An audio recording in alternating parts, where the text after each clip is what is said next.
আমরা তো এই যে বাংলাদেশের স্বাধীনতা বা বিজয় দিবস নিয়ে অনেক কথা বললাম।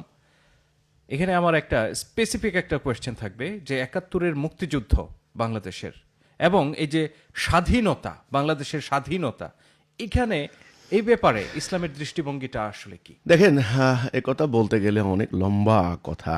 আমি প্রথম বিশ্বযুদ্ধের আগে আপনি যদি ভালো করে খবর নেন তাহলে 10 থেকে 12টা সাম্রাজ্য সারা পৃথিবীতে ছিল, ছোট বড়।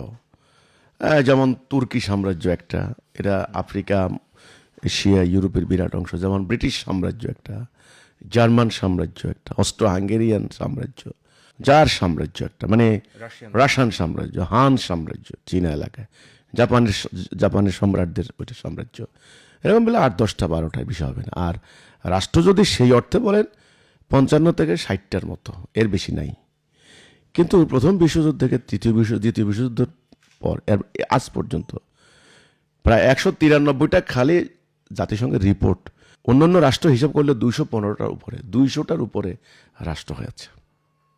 ইসলামী দৃষ্টিভঙ্গি থেকে আপনি যে বললেন স্বাধীনতা কি, ইসলামী দৃষ্টিভঙ্গি থেকে স্বাধীনতা হলো মানুষের বেঁচে থাকার স্বাধীনতা, কথা বলার স্বাধীনতা, জীবন ধারণের স্বাধীনতা, মানুষের মনুষ্যত্ব বোধ বিকাশের স্বাধীনতা, জ্ঞান অর্জনের স্বাধীনতা, সারা দুনিয়াতে সে রেজেকের জন্য বিচরণ করার স্বাধীনতা।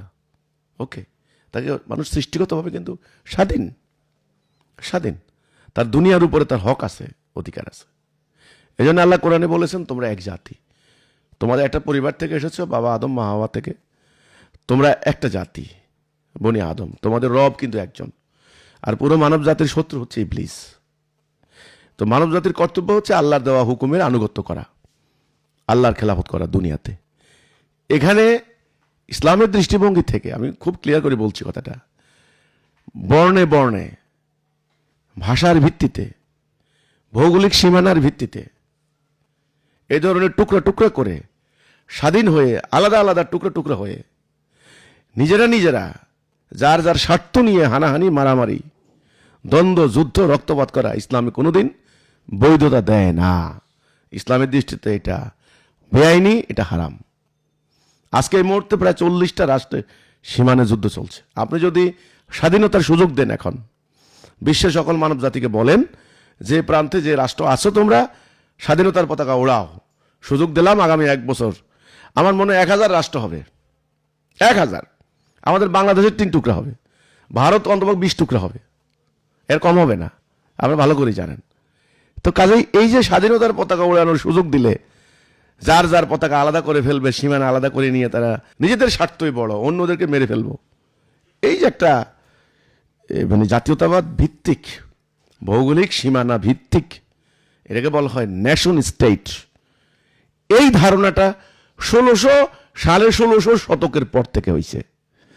সবচেয়ে শক্ত অবস্থান হয়েছে এই ফরাসি বিপ্লবের পর, ফ্রান্স রেভলিউশনের পর। এর আগে কিন্তু এই ভৌগোলিক জাতীয়তাবাদের ধারণাটা ছিল না। ধর্মীয় ভিত্তিতে হইতো এবং রাজ্যের রাজার ভিত্তিতে হইতো। এখন সীমানার ভিত্তিতে রাষ্ট্র প্রতিনিধিত্ব করবে, রাষ্ট্র। এখন কোনো ব্যক্তি না, কোনো ধর্মের প্রতিনিধি না, কিছু না, রাষ্ট্র প্রতিনিধিত্ব করবে। রাষ্ট্রের পক্ষ থেকে এই জন্য পতাকা বানানো হয়েছে বা সীমানা দেওয়া হয়েছে। তো আপনি যদি আমাকে প্রশ্ন করেন, আমি পরিষ্কার করে বলবো, হ্যাঁ, মানুষ স্বাধীন। স্বাধীনতা কোনটা? মানুষের স্বাধীনতা হলো জীবন ধারণের স্বাধীনতা, ইজ্জত সংরক্ষণের স্বাধীনতা, বাক স্বাধীনতা, তার বিশ্বাস লালনের স্বাধীনতা, রেজেক হাসিলের জন্য বিশ্বের যে কোনো প্রান্তে চলে যাওয়ার স্বাধীনতা। এটা স্বাধীনতা, এটাই স্বাধীন।